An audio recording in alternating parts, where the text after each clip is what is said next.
Hello friends, आज के video में हम देखने वाले हैं टाइम कॉम्प्लेक्सिटी एनालिसिस।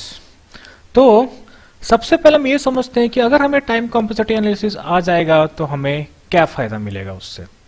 तो अगर आप टाइम कॉम्प्लेक्सिटी एनालिसिस को अच्छे से समझ जाते हो तो आप किसी भी प्रोग्राम को देख के उसका execution time that is approx execution time बता सकते हो। ठीक है। और दूसरा चीज क्या होगा कि आप एक अच्छा एल्गोरिदम लिखने के लायक बन जाओगे। दैट इज आप एक अच्छा एल्गोरिदम लिख सकोगे।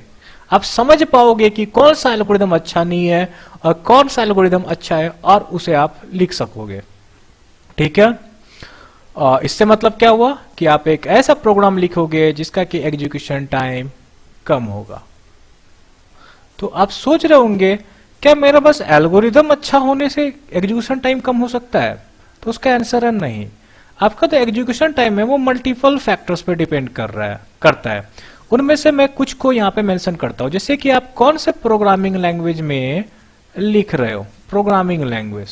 ठीक है, ये एक फैक्टर हो गया। दूसरा फैक्टर हो गया आपका ऑपरेटिंग सिस्टम। तीसरा हो गया कि आप कंपाइलर कौन सा यूज कर रहे हो। चौथा हो गया कि आपका हार्डवेयर क्या है। ठीक है। और पांचवा जो कि बहुत ज्यादा इंपॉर्टेंट फैक्टर होता है वो है एल्गोरिदम कौन सा यूज कर रहे हो। आपको बताऊंगा इन चारों में और इनमें सबसे बड़ा अंतर क्या है। देखिए, आप अगर दो डिफरेंट प्रोग्रामिंग लैंग्वेज यूज कर रहे हैं, फॉर एग्जांपल ले लीजिए आप सी यूज कर रहे हो सेम प्रोग्राम को लिखने के लिए और पाइथन यूज कर रहे हो, तो अप्रोक्सीमेटली आपको जो बूस्टअप है वो मिल सकता है 10 गुना का ऑन एन एवरेज। ठीक है। और अब आते हैं ऑपरेटिंग सिस्टम पे। तो आपको पता ही होगा विंडोज जो है लिनक्स बेस्ड ऑपरेटिंग सिस्टम से स्लो होता है। तो यहां पे मैं क्या करूंगा, दो ऑपरेटिंग सिस्टम ए और बी मान लेता हूं। ठीक है। और ये मानते हैं कि ए ऑपरेटिंग सिस्टम जो मेरा है ये 5 गुना ज्यादा फास्ट है कंपेयर टू बी। तो आपको कितना स्पीड अप मिलेगा एक अच्छा ऑपरेटिंग सिस्टम यूज करके? 5 गुना। चलिए ऐसे ही एक कंपाइलर मान लेते हैं, दो है ए और बी, और कंपाइलर बी जो है 5 गुना फास्ट है कंपाइलर ए से, तो मुझे 5 गुना का स्पीड अप मिल जाएगा इस कंपाइलर को यूज करके। वैसे ही अब हम हार्डवेयर पे आते हैं। देखिए, नॉर्मली जो हमारे लैपटॉप में हार्डवेयर होता है वो अप्रोक्सीमेटली 2 गीगाहर्ट्ज का होता है, और जो मार्केट में सबसे अच्छा अवेलेबल है कॉमन आदमी के लिए प्रोसेसर, वो आपको अप्रोक्सीमेटली 5 गीगाहर्ट्ज तक आता है।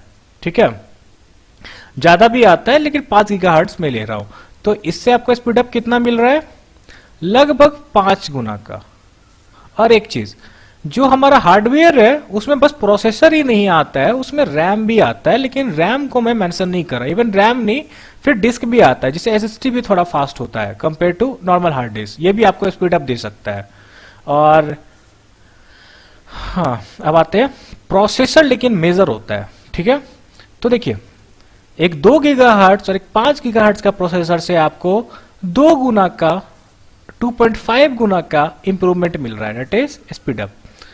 और सपोज कीजिए कि ये जो 2 गीगाहर्ट्ज का प्रोसेसर है इसमें 4 ही कोर है और यहाँ पे 8 कोर्स है, तो यहां से भी आपको 2 गुना का इंप्रूवमेंट मिल जाएगा। तो टोटल इंप्रूवमेंट कितना हो जाएगा? 5 टाइम्स। तो एज्यूम कर लीजिए कि आपको 5 गुना का इंप्रूवमेंट मिल जाता है अगर आप बहुत अच्छा हार्डवेयर यूज कर लोगे। तो अब देखिए यहाँ पे ये है 10, ये है 5, ये है 5, ये है 5। इन सब में कॉमन क्या है? ये एक कांस्टेंट वैल्यू है k। ठीक है।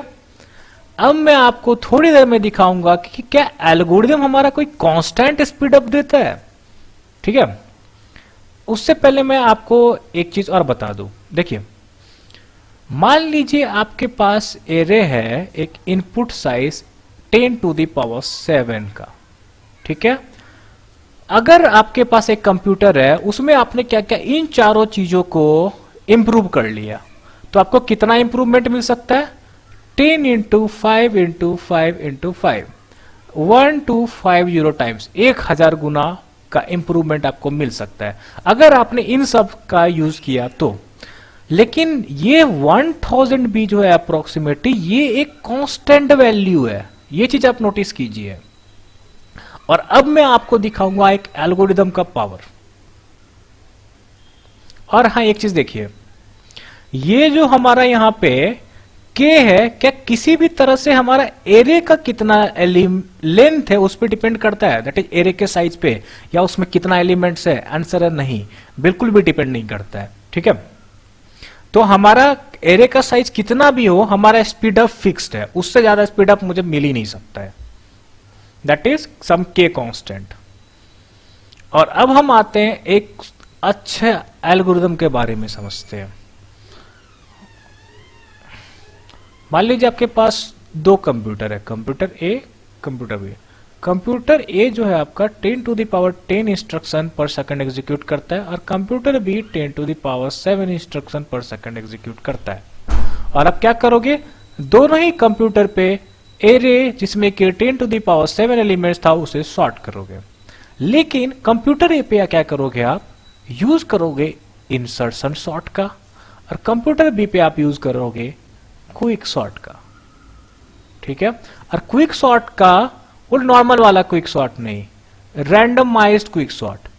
ठीक है, आप सोच रहे हो सर क्विक सॉर्ट में तो थीटा एन स्क्वायर टाइम लगता है वर्स्ट केस में, लेकिन रैंडमाइज्ड क्विक सॉर्ट में यहां पे यूज करो। रैंडमाइज्ड क्विक सॉर्ट में क्या होता है कि हम पीवेट को रैंडमली चूज करते हैं, तो हमारा जो है ये जो रन टाइम होता है वो ऑर्डर लॉग इन ही रह जाता है। ठीक है, तो अब आते हैं हम वापस यहां पे।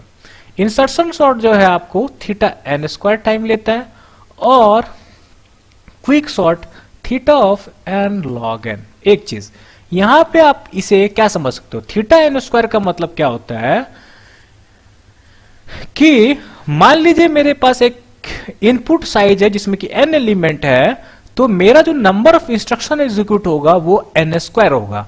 तो यहां पे हमारा n क्या है, 10 टू द पावर 7, तो नंबर ऑफ इंस्ट्रक्शन कितना एग्जीक्यूट होगा, 10 to the power 7 into 10 to the power 7, that is 10 to the power 7 square.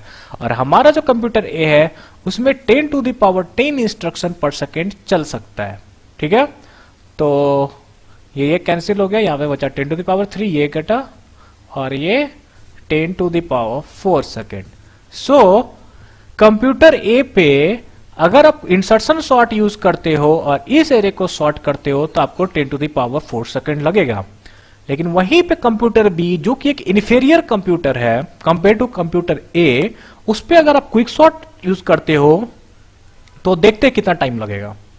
Instruction कितना एग्जीक्यूट होगा, n log n। n क्या है, 10 टू द पावर 7, और log n means log base two 10 to the power 7। और एक second में कितना instruction use execute हो रहा है, 10 टू द पावर 7। ये कैंसिल हो गया, equal to log base two 10 to the power 7। ठीक है, इसे लिख सकते हो log base two 10 to the power 3 into 10 to the power 3 into 10। ठीक है, लिख सकते हो ना इसे। और ये हो गया log base two 2 to the power 10 into 2 to the power 10 into approximately 2 to the power 3।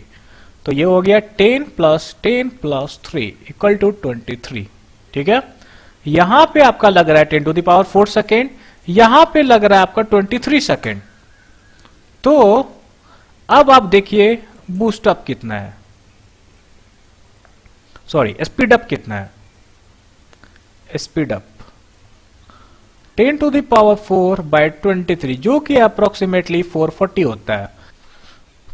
तो यहां से हमें क्या समझ में आता है कि हम अगर एक इंफीरियर कंप्यूटर पे एक सुपेरियर एल्गोरिदम को यूज करें तो वो जो है हमारा बेटर है compare to superior computer and inferior algorithm. ठीक है, तो हमारा यहां पे ये कंपैरिजन है, सॉरी कंक्लूजन है। तो अब हम आते हैं और देखते हैं कि हमारा स्पीड अप क्या कांस्टेंट है यहां पे। तो उसके लिए मैं क्या करूंगा, एग्जांपल लूंगा कुछ डिफरेंट n का। तो चलिए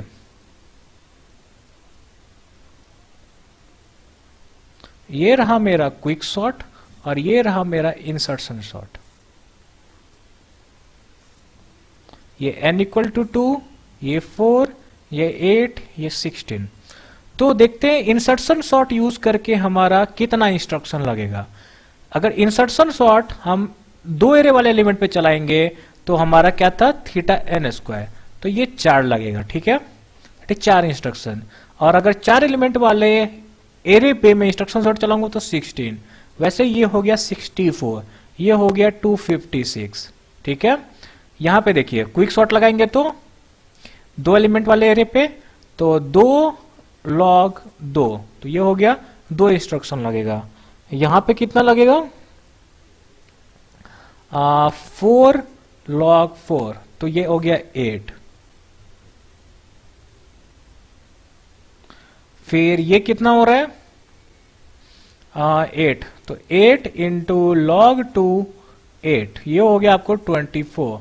फिर ये कितना हो गया, 16 इंटू log 16 64। और अब 32 के लिए कर ही लेते हैं, छोड़िए 32। हाँ, यहां पे आते हैं। चलिए, यहां पे जब हमारा n इक्वल टू 2 है तो हमारा डेल्टा कितना है, n इक्वल टू 2 है, that is delta, delta is speed up, speed up है मेरा 2। n इक्वल टू 3 में मेरा डेल्टा कितना हो रहा है,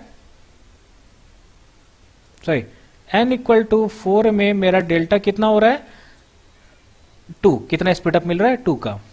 तो n इक्वल टू, अब 8 पे आते हैं, n इक्वल टू 8 यूज कर रहे हैं तो हमारा स्पीड अप होगा 64/24, जो कि अप्रोक्सीमेटली 3 होगा।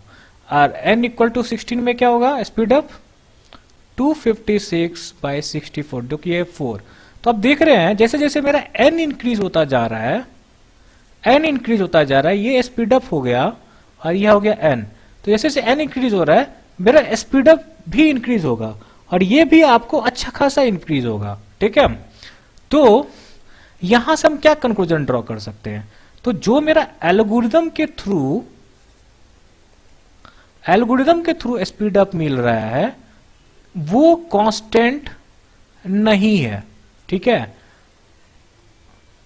कांस्टेंट नहीं है, और वो जैसे जैसे मेरा इनपुट साइज इंक्रीज होता जाएगा मेरा जो स्पीड अप है वो भी इंक्रीज होता जाएगा। ठीक है, तो हमने यहां क्या सीखा, जो हमारा बाकी सारा फैक्टर्स था जैसे कि हार्डवेयर हो गया, ओएस हो गया, कंपाइलर हो गया, ये सब हमें एक कांस्टेंट टाइम इंप्रूवमेंट दे सकता है, लेकिन जो हमारा एल्गोरिदम है ये हमें अनलिमिटेड इंप्रूवमेंट दे सकता है। दैट इज, अगर मेरा इनपुट साइज बहुत ज्यादा बड़ा हो जाएगा तो मेरा एल्गोरिदम का रन टाइम भी जो है वो बहुत ज्यादा बड़ा हो जाएगा। सॉरी, रन टाइम बड़ा हो जाएगा इंसर्शन शॉट में और क्विक शॉट में कम रहेगा, तो हमें जो है बहुत ज्यादा एग्जीक्यूशन टाइम का फायदा होगा। ठीक है, और हमें बहुत अच्छा स्पीड अप मिल सकता है एक अच्छा एल्गोरिदम को यूज करके on larger value of n।